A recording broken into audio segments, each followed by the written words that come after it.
Today we are reading from Srimad Bhagavatam, Canto 1, Chapter 3, which is entitled Krishna is the source of all incarnations. Text 10.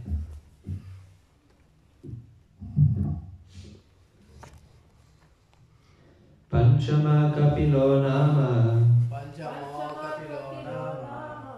Panchama Kapilo Nama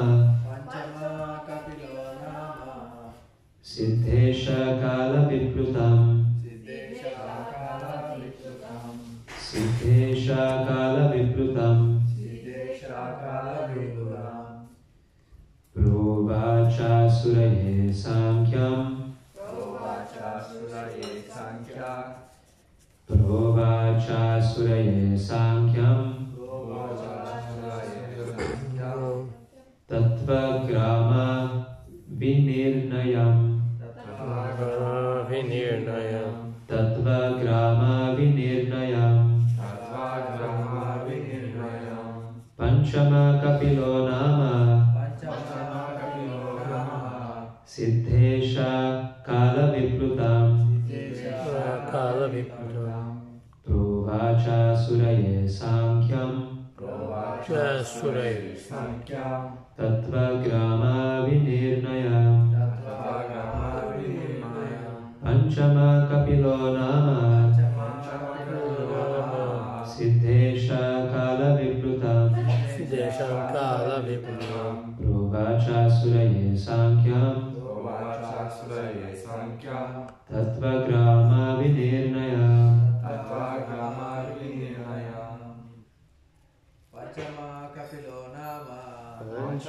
Kapilo Nama Siddhesha Kala Viplutam Provacha Suraye Sankyam Tattva Grama Vinirnayam Panchama Kapilo Nama Siddhesha Kala Viplutam Provacha Suraye Sankyam Tattva Grama Vinirnayam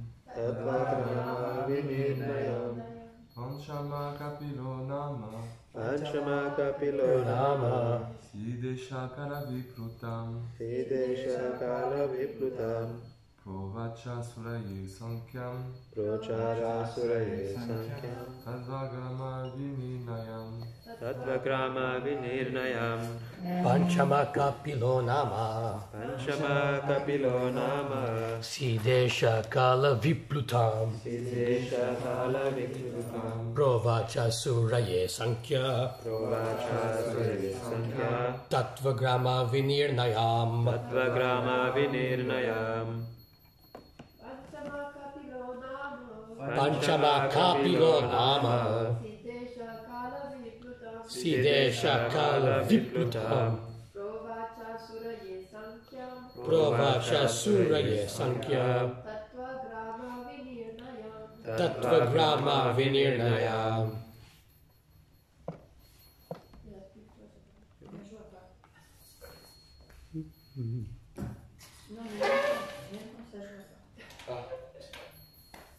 Okay. So we'll go for the word for word. Panchama, Panchama, the fifth one. the fifth one. Kapilaha, Kapilaha, Kapila. Kapila, Nama, Nama, of the name. of the name. Siddheshaha, Sideshaha, the foremost amongst the perfect. the foremost along the perfects. Kala, Kala, time. time. Viplutam, Viplutam, lost. lost. Provacha, Provacha, said. said. Asuraye, Asuraye, unto the Brahmana named Asuri. unto the Brahmani, Dev, Sankyam, metaphysics. metaphysics. Tattvagrama, Tattvagrama, the sum total of the creative elements. the sum total of the great elements. Vinirnayam, Vinirnaya, exposition. the exposition. Translation and purport by His Divine Grace A.C. Bhaktivedanta Swami Srila Prabhupada Ki Jai. Translation. The fifth incarnation, named Lord Kapila, is foremost among perfected beings. He gave an exposition of the creative elements and metaphysics to Asuri Brahmana, for in course of time this knowledge had been lost. Purport. The sum total of the creative elements is 24 in all. Each and every one of them is explicitly explained in the system of Sankhya philosophy. Sankhya philosophy is generally called metaphysics by the European scholars. The etymological meaning of Sankhya is that which explains very lucidly by analysis of the material elements. This was done for the first time by Lord Kapila, who is said herein to be the fifth in line of incarnations. Translation once more. The fifth incarnation, named Lord Kapila, is foremost among perfected beings. He gave an exposition of the creative elements and metaphysics to Asuri Brahmana, for in course of time this knowledge had been lost. Om Jnana Timirandhasya Jnananjana Shalakaya Chakshuramritam Yena Tasmai Shri Guruve Namaha Shri Chaitanya Manobishtam Sthapitam Yena Bhutale Saranupata Ramayam Dalati Svapadantikam Vandeham Shri Guru Shri Yuta Kamalam Shri Guru Vaishnavamsha Shri Rupam Sagrajatam Sahagana Raghunatham Vitam Tam Sajivam Sadvaitam Savadutam Parijana Sahitam Krishna Chaitanya Devam Shri Radha Krishna Padam Sahagana Lalita Shri Vishakam Vitam Shah He Krishna Karuna Sindhu Dinabandhu Jagatpate Gopesha Gopika Kanta Radha Kanta Namostate Tapta Kanchana Gaurangi Radhe Vrindavaneshwari Vrishabhanu Sute Devi Pranamami Hari Priya Vancha Kalpa Tarubhyascha Kripa Sindhubhya Evacha Patitanam Pavanebhyo Vaishnavebhyo Namo Namaha Nama Om Vishnu Padaya Krishna Prestha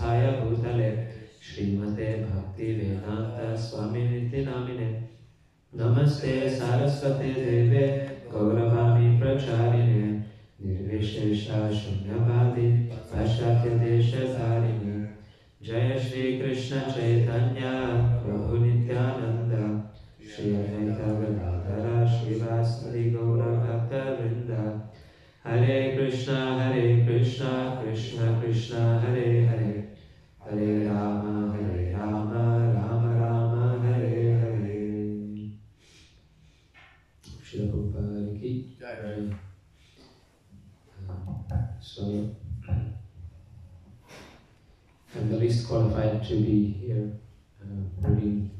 speaking Bhagavatam, but and it's kind of my fault I didn't arrange something properly before, but I'll take this opportunity for my own purification. Shri Shri Radha Govinda Madhava Krishna Govinda. So, I'm seeking the blessings from the Vaishnavas. And Olivia Prabhu, we're reading from the first canto. So if you want, you can get the French, if it's easier for you. Okay. There's a French first canto there. I should have mentioned earlier.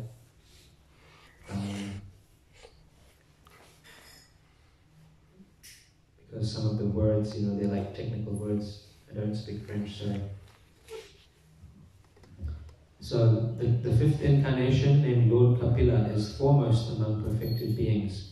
He gave an exposition of the creative elements and metaphysics to Asuri Brahmana, for in course of time this knowledge had been lost. So this chapter 3 of the first canto, called Krishna is the source of all incarnations. Here systematically all the incarnations are described, so we'll just quickly go back and see what we've covered so far.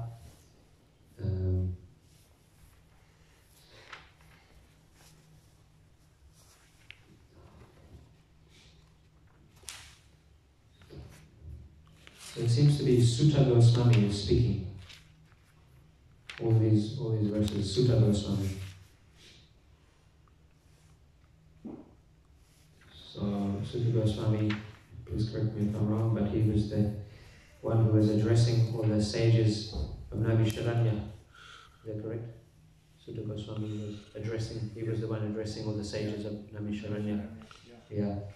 And he had previously heard the Bhagavatam, the Srimad Bhagavatam, when it was recited by Shukadeva Goswami to Parikshit Maharaj. When Parikshit Maharaj was bitten by he was cursed by the son of the sage to die within 7 days by the bite of the snake bird. So he consulted with all the wise learned men, and it was decided that he would dedicate the last 7 days of his life to hearing Bhagavatam.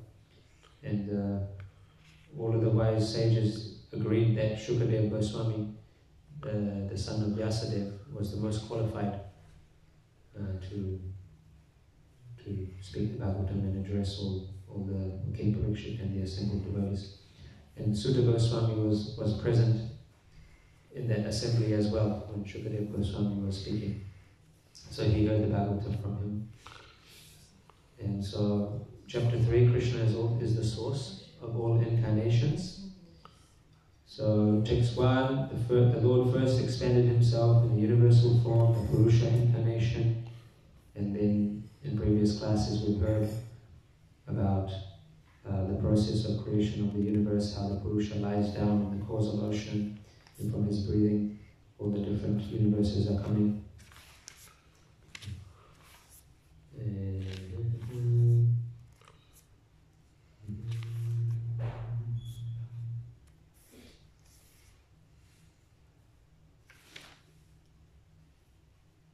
And the second incarnation, so the Purusha incarnation is the first, and the second is the boar incarnation. And these are not necessarily in, there's some kind of order, but because we also know about the Matsya avatar, but that's not listed here as necessarily the first incarnation. So we know the Lord has many unlimited incarnations, but these are just some of the prominent ones listed here.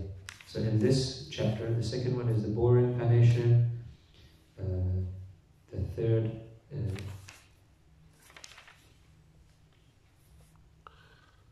third empowered incarnation in the form of Devarishi Narada.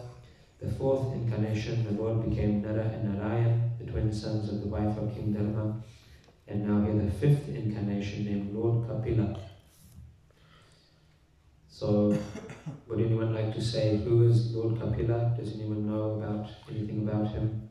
The son of Kardama Muni and Devahuti. Yes, exactly. The son of Kardama Muni and Devahuti. And just to take that a bit further, Kardama Muni was the son of Swayambhuva Manu. Devahuti was the son of the daughter. Yeah, you're right. Yeah, so Devahuti was the daughter of Swayambhuva Manu. I think Lord Brahma, isn't it? Yeah. Yes. Kapila is one of the sons of Brahma. And the Kardama. Kardama is one of the sons of Brahma. And Kardama Muni, he was a very austere sage, performing many austerities and meditations. But at some stage, he also prayed. He was praying to the Lord for a suitable wife. And at that time, one of the most qualified wives was Princess Devahuti, the daughter of Swayambhuva Manu. And Swayambhuva Manu is also one of the sons of Brahma. It's described he was a Manas Putra, so born from the mind of Brahma. He is the first of the 14 Manus. Swayambhuva Manu, basically how can you say, in some ways the administrator of the universe. And he had two sons. Can anyone remember the two sons of Swayambhuva Manu? Uttanapada and Priyavrata. Yeah. And he had three daughters. Ahuti, Devahuti, Prasuti. Yeah. Prasuti, Devahuti, and I think it's Akuti. Is it Akuti or Akuti? Akuti, Devahuti, and Prasuti. And at that time, so Devahuti, there's a whole background to that, but it was arranged that Devahuti would marry Kardama Muni. Now Devahuti was beautiful princess, the daughter of the administrator of the universe. You can only imagine how much opulence they had. It's described that I might be confusing it, but when the demigods are flying by in their airplanes, and Devahuti is playing on the terrace of her palace there, that when some of the demigods, they would see her, they'd be so captivated by her beauty that they would fall off the airplane. You can just imagine, we can't even imagine how beautiful, like that. So, and here we are, she was to be married to Kardama Muni, who was a very simple, renounced sage, living in the forest, performing austerities and meditation and sacrifices. Okay. Radhanath Maharaj was commenting that the present, just to give a comment on that, the present day, modern day, like Hollywood, Bollywood actresses are not so beautiful like Devahuti. We don't see any aeroplanes crashing. Yeah. That's a good nowadays, Yeah. So, so Devahuti, she served her husband very faithfully for a long time, and it's described that her body, because they were living very simple in the forest, and her body became very thin, and because she wasn't able to look after her body, and her hair became all matted, and she became very, very thin. She was serving very faithfully, and then after some time, then Kardama Muni agreed that it was time for the next stage of life.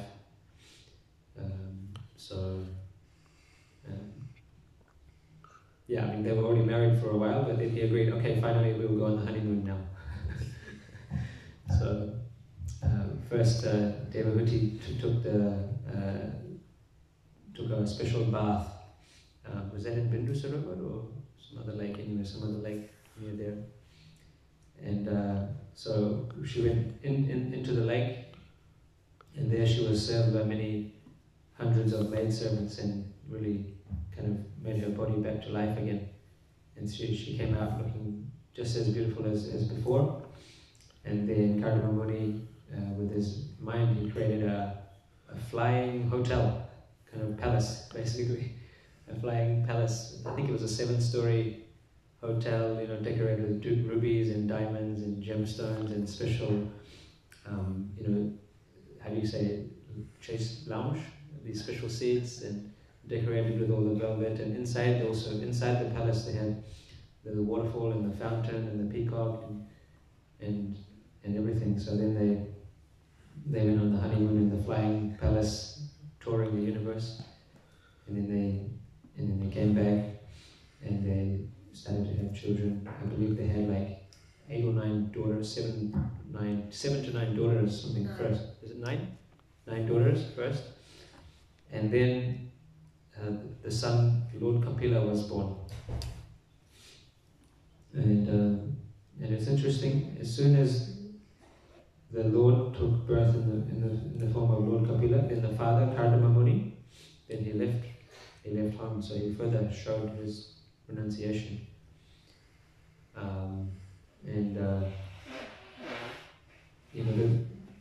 The goal of devotees is naturally to become closer to the Lord, to hopefully one day to have the darshan of the Lord and His pure devotees. But Maharaj makes an interesting point on this sometimes, is that you've just had the Supreme Lord incarnation taking birth as your son, and then straight away you leave home. It's quite interesting. But I think he further goes on to explain that these great, how you can say, administrators of the universe and their progeny, they're following a very high level of, they're showing a very high example of cultured life, basically. So his Varna was that, and he's Brahmana. So he was just acting according to his position and properly following it. And so Lord Kapila then, he was, the famous pastime was that he is giving instructions to his mother, Devahuti. And also that's another interesting thing, is that if you have a young son, then it's not usual that the young son will give the instructions to the mother. Often it's the other way around, the parents will instruct the children. But in this case, it's natural. He is the Supreme Lord. His father has left home, and the son is also taking care of the mother in that way. And one of the famous aspects of Lord Kapila Dev is that he explained this Sankhya philosophy, which is briefly mentioned here in the purport. Sankhya philosophy is generally called metaphysics by the European scholars. So it's really going down to detail to really try to understand the creation, the material universe, the elements, how everything is working, how everything is interacting. And Srila Prabhupada gave a lecture on this verse on the 16th of September 1972 in Los Angeles. And it was actually the auspicious occasion of Radhastami. Yeah. So maybe we can just look a little bit at that lecture, and I'll try to even maybe play a little bit of Prabhupada's speaking. The sound vibration is always the best. So let's see if I can.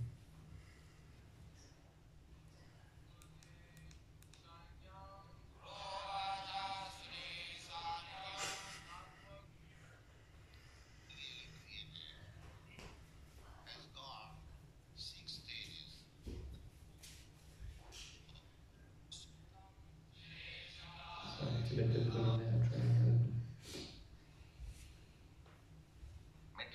created as God is, it is. The first stage is in metaphysics to Asari Brahmana, for in course of time this knowledge had been lost. so Shantam.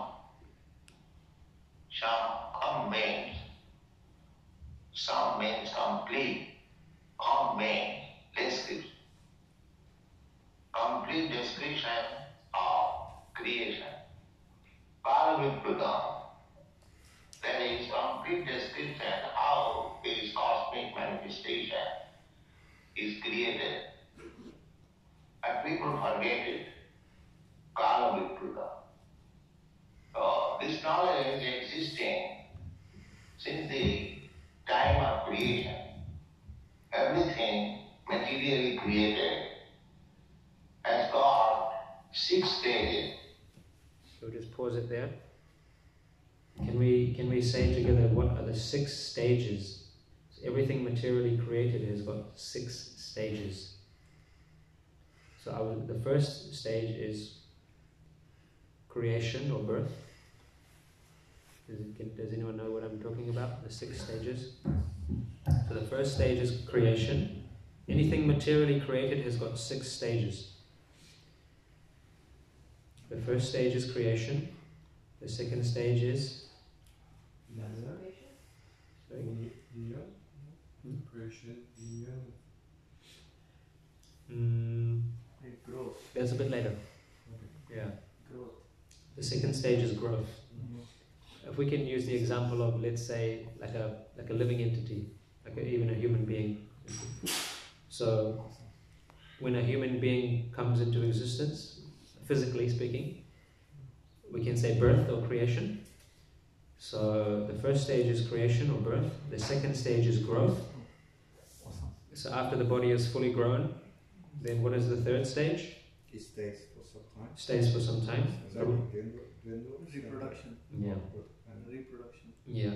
So Prabhupada says the third stage is maintenance. The fourth stage is, I don't know if I understood it, but union or reproduction is the fourth stage. The fifth stage is dwindling. And the sixth stage, vanishing. This is anything material. Okay, just listen a little bit more, Prabhupada. The first stage is creation. And the second stage is growth. The third stage is maintenance. The fourth stage is production.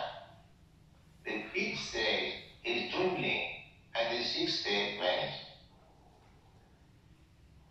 This is anything material. The scientists, they are very much busy. Just this morning, our scientist, Sarudnava was speaking about an article. The scientists are very much busy that the source of supply is being decreased. Just like petroleum gas, that is diminishing. The whole modern materialistic civilization is depending on the motor cars and aeroplanes, transportation.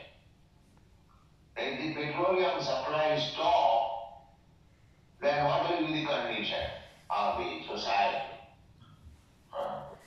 Formerly there was no need of going to see a friend and 30 miles away. I'm just going to skip forward. That was easy.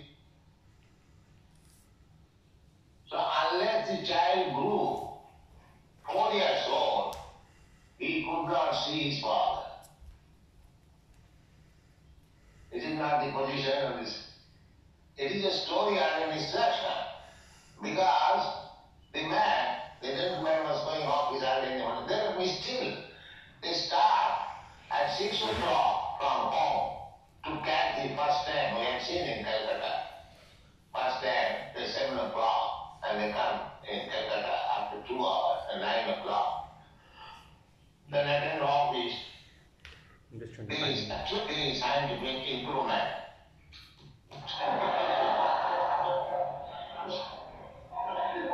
So I asked him, it is the time to inquire. I am very sorry.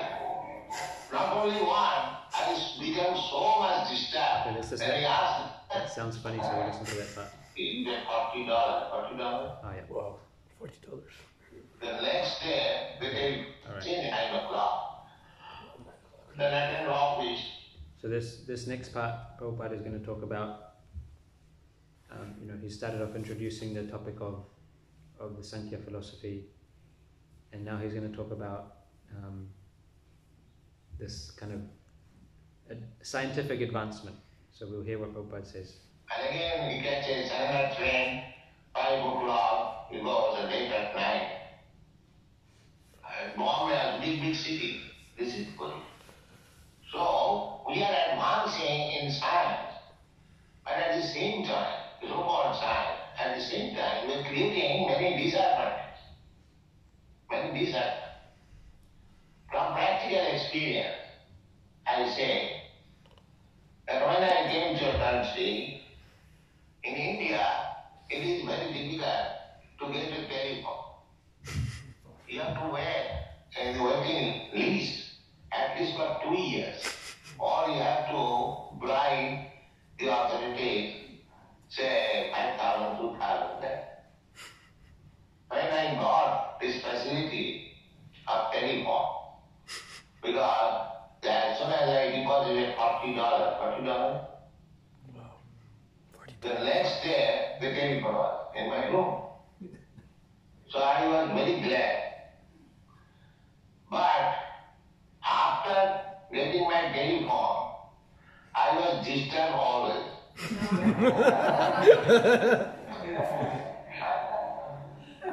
Some of my students asking, calling me green. Swamiji, how are you feeling? At 12 o'clock at night. Changing the text. So I asked him, it is the time to inquire. I am very sorry. Not only one, I become so much disturbed. Then he asked him, get out this table. Oh my God. So, try to understand the so-called facility of the modern science means creating so many difficulties also. Changing the hours.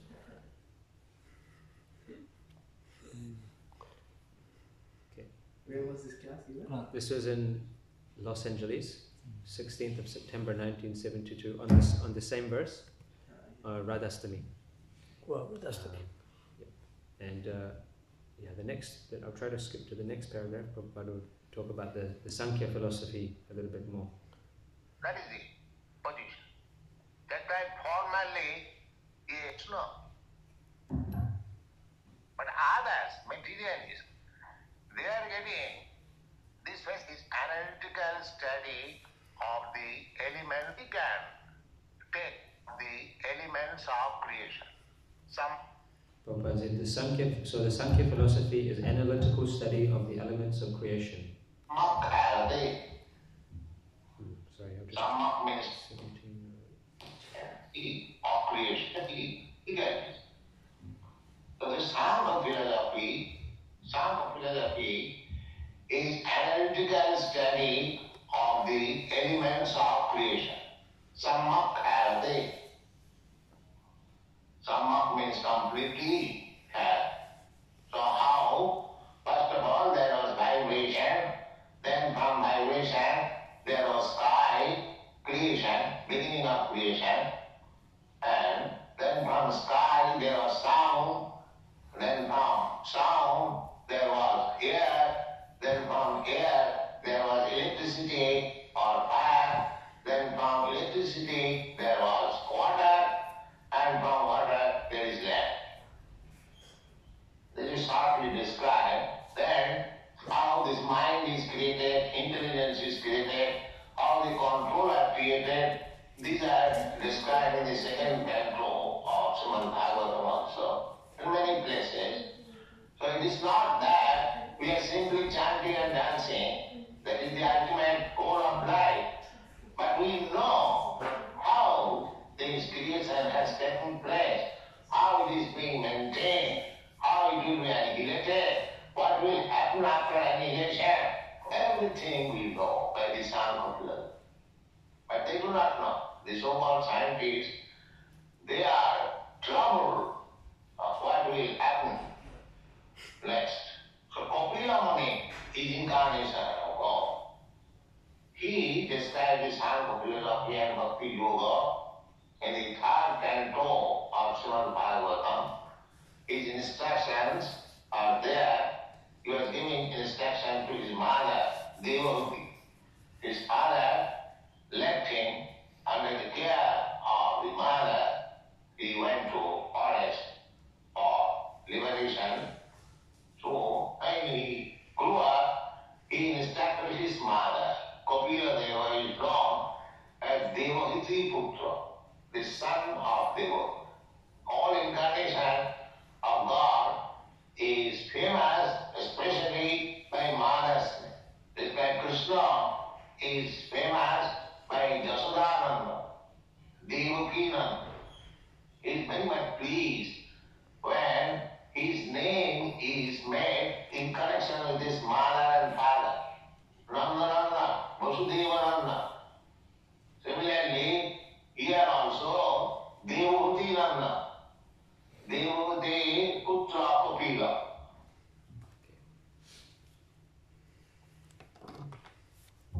Nice listening to Prabhupada. So just a few more minutes, we'll just look here. It says the sum total of the creative elements is 24 in all. So I don't know about in France, but when we go to school and I went to school in New Zealand, and when you hear about elements, we may vaguely say, okay, there's the earth, the air, the water, the fire, like that. And other than that, we may hear about the elements of periodic table. Maybe at some stage, some of us may have known all of the elements, like off by heart. I've totally forgotten, it's like hydrogen, helium, lithium. He's talking about the elements. Like that. Yeah. And but here, Kapila Sankhya philosophy is saying that the sum total of the creative elements is 24 in all. So these 24 elements are described in a few different places. In the Bhagavad Gita also. So we'll just have a quick look there in the chapter 13. Gross and subtle, you mean, elements? Yes, they are included in the 24. So we'll have a look through that. This is Bhagavad Gita 13.6 to 7. Mahabhutani ahankaro buddhira vyaktam cha indriyani dashekam cha panchachendriya gochara ichadvesha sukham dukham Sanghataschetanadrati etad kshetram samasena savikaram udahritam. The five great elements: false ego, intelligence, the unmanifested, the 10 senses and the mind, the 5 sense objects, desire, hatred, happiness, distress, the aggregate, the life symptoms and convictions, all these are considered in summary to be the field of activities and its interactions. Purport.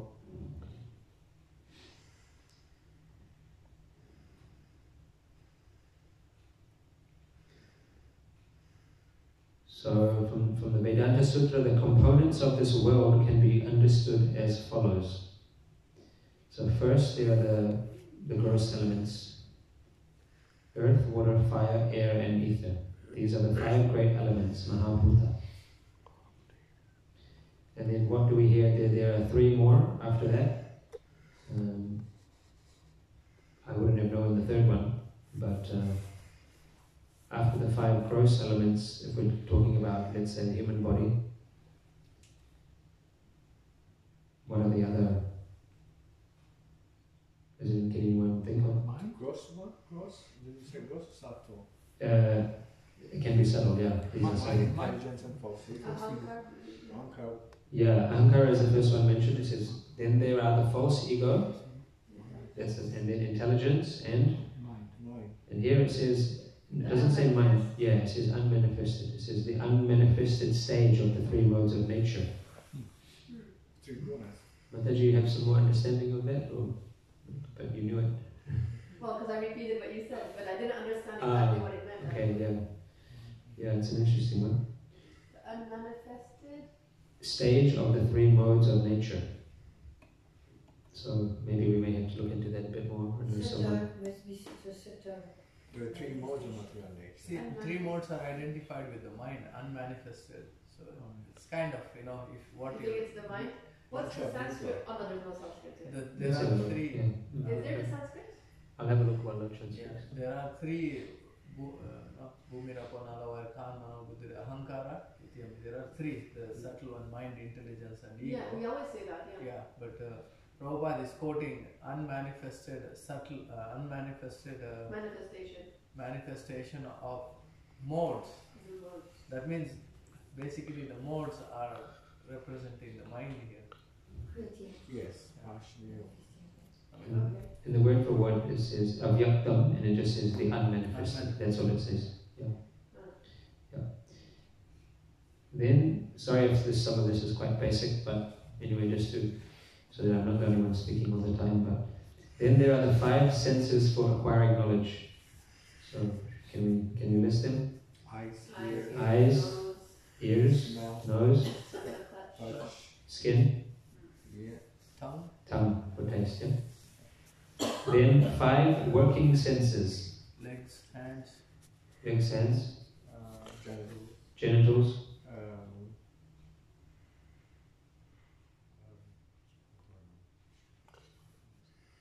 you say it. So these are things with which we perform actions, isn't it? Voice, legs, hands, genitals, and anus. Then above the senses there is the mind, which is within and which can be called the sense within. Therefore, including the mind, there are 11 senses altogether. So there's the 5 knowledge-acquiring senses, the 5 working senses, and the mind. That's 11, yeah?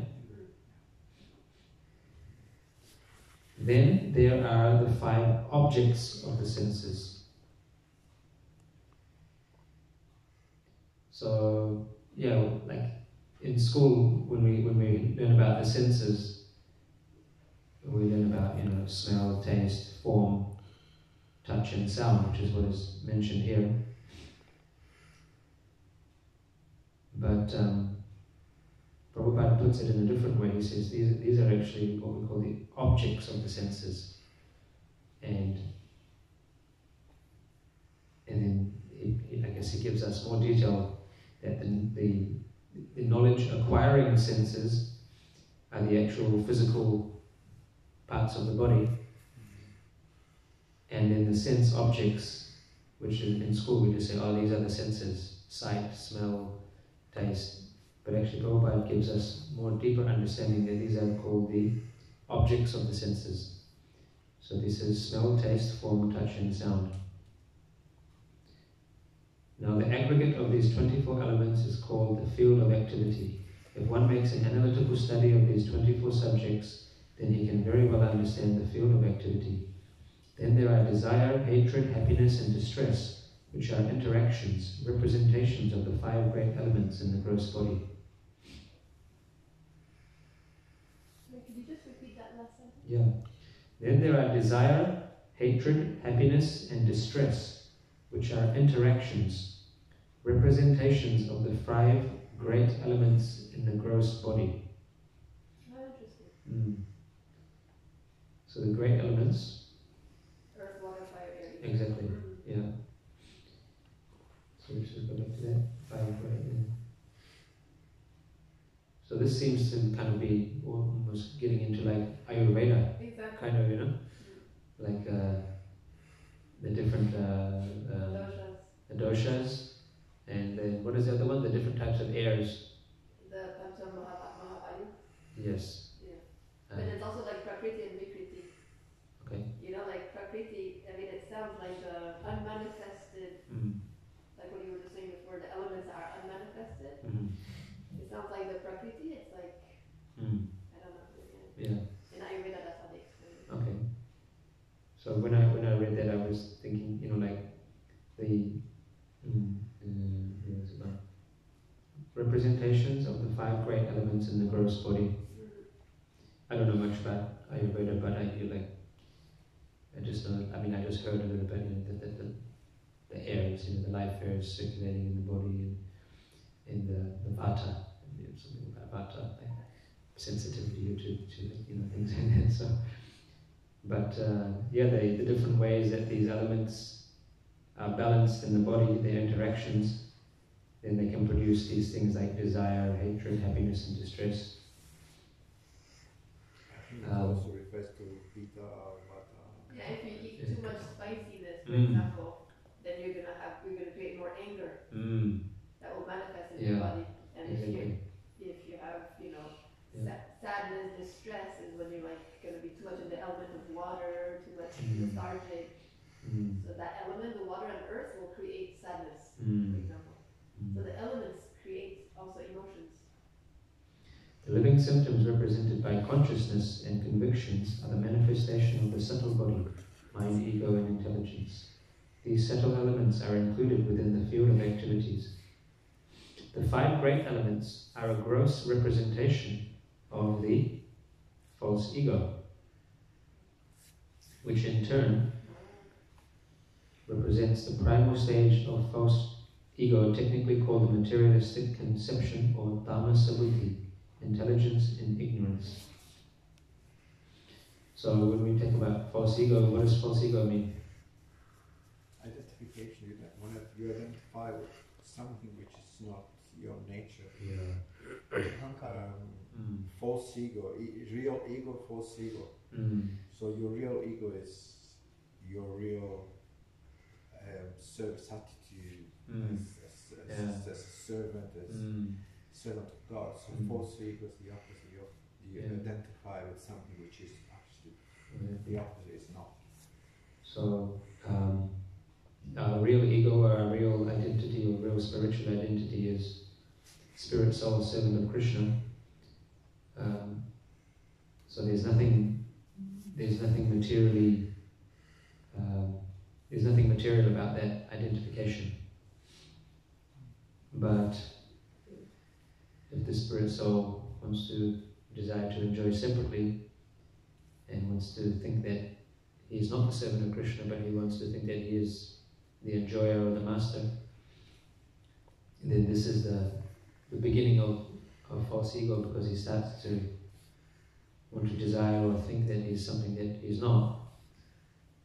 And then from there, all these other things come, like what's mentioned here, the five great elements are a gross representation of the false ego.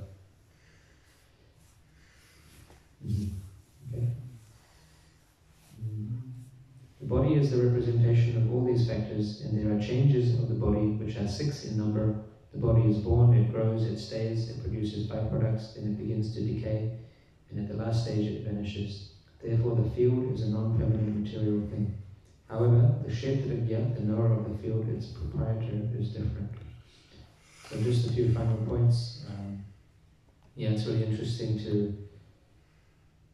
to see how, by going into detail and understanding all these elements and their interactions, especially related to us as a living entity within a material body, we can really understand how to optimize our situation. Like I was mentioning, understanding how the senses work, how it interacts with the knowledge acquiring senses and the sense objects and how their interactions and with what was mentioned there?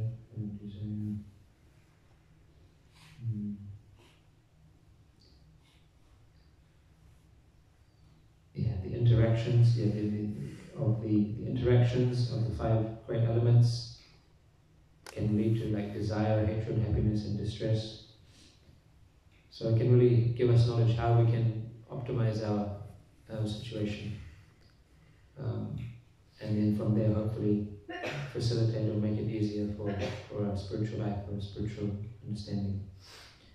So also I was thinking in a way that these materialistic scientists, they're trying to go, first there's gross matter, and then we have atomic elements, and then maybe Prabhu who knows the details, and you have an atom, and according to materialistic explanation, inside the atom there's a nucleus and the protons and the electrons and neutrons, and they're trying to go deeper to find out what is an electron, is it a particle, or is it a wave?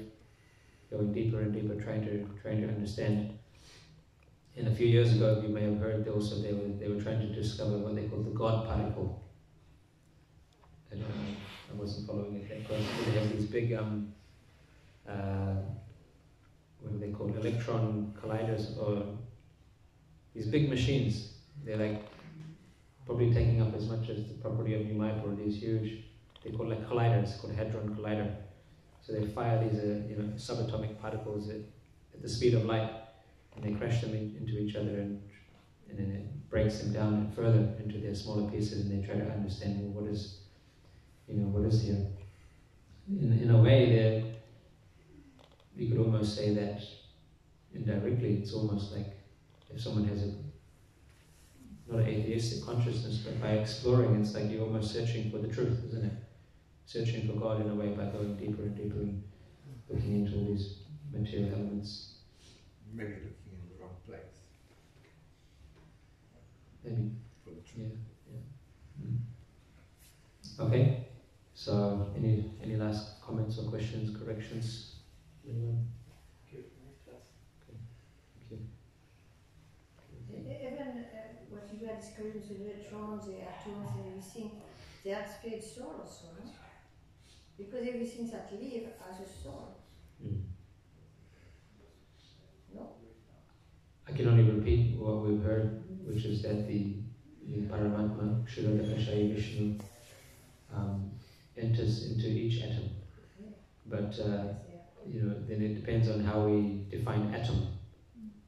Atom can just mean like the smallest particle.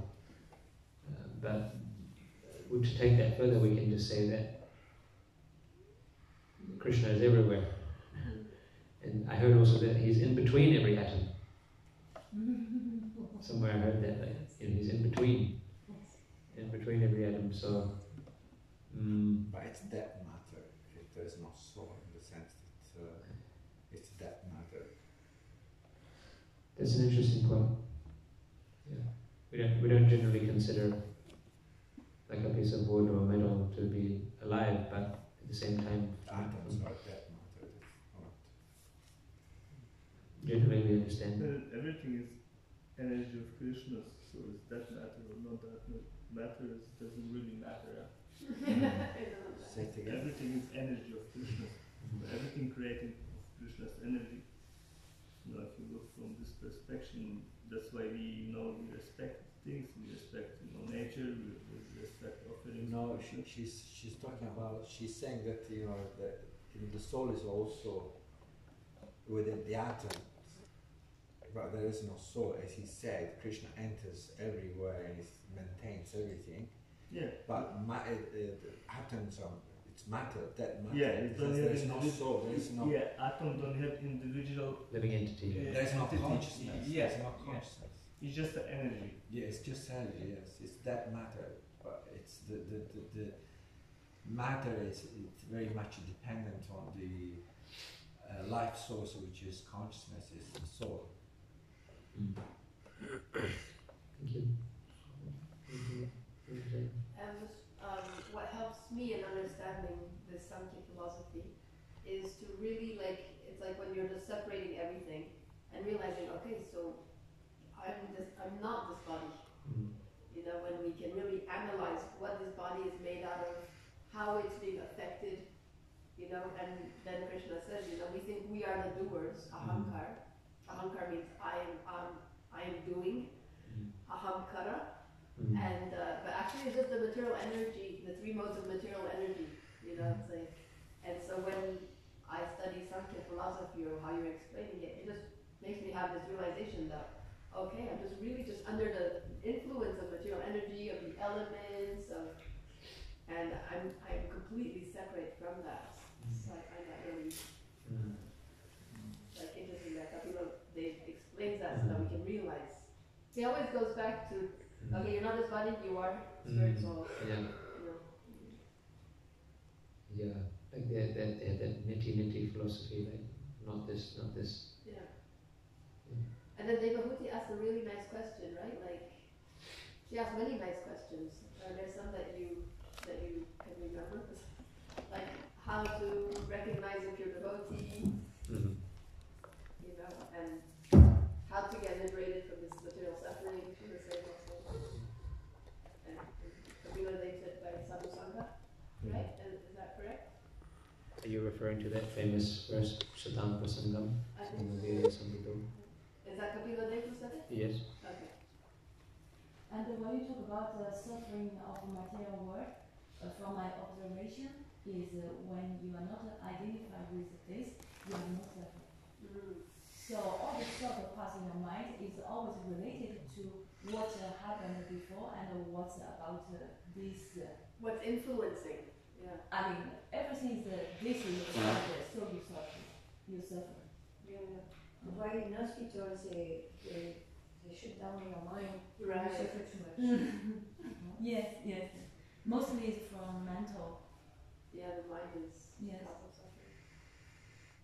Okay, thank you so much. Thank you. Shri Prabhupada ki Jai.